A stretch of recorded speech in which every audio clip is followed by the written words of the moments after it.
মন যদি ভালো থাকে না, তাহলে হাজার শরীর খারাপ হলেও মানুষ উঠে দাঁড়াতে পারে। আর যদি মনই খারাপ থাকে, তাহলে মানুষ হাজার ফ্রেশ থাকলেও, মানুষের হাজার শরীর ভালো থাকলেও মানুষ উঠে দাঁড়াতে পারে না। তো এর থেকে বোঝা যায় মনটাই হচ্ছে সবথেকে বড় প্রাধান্য দেয় আমাদের শরীরের মধ্যে। তো একটা মানুষের মন যদি ভালো থাকে তো সব ভালো থাকে। তো আমি নিজের দিয়ে বুঝি এটা। তো চলো বন্ধুরা, হ্যালো, সবাই ভালো থেকো, আমিও ভালো আছি। আজকে সকালবেলায় নতুন একটা রেসিপি নিয়ে হাজির।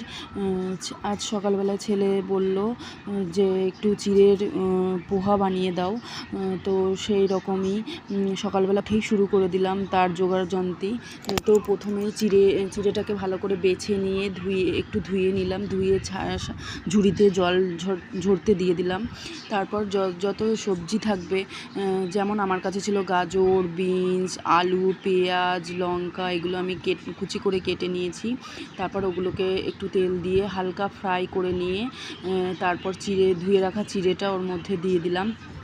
দিয়ে নুন, চিনি স্বাদ অনুসারে নুন, চিনি, একটু ম্যাগি মশলা, আমার ছেলে খেতে ভালোবাসে তাই ওপর দিয়ে একটু ম্যাগি মশলা ছিটিয়ে তার মধ্যে চিড়েটা দিয়ে মিশিয়ে নিয়ে একটা বাটিতে নামিয়ে নিলাম।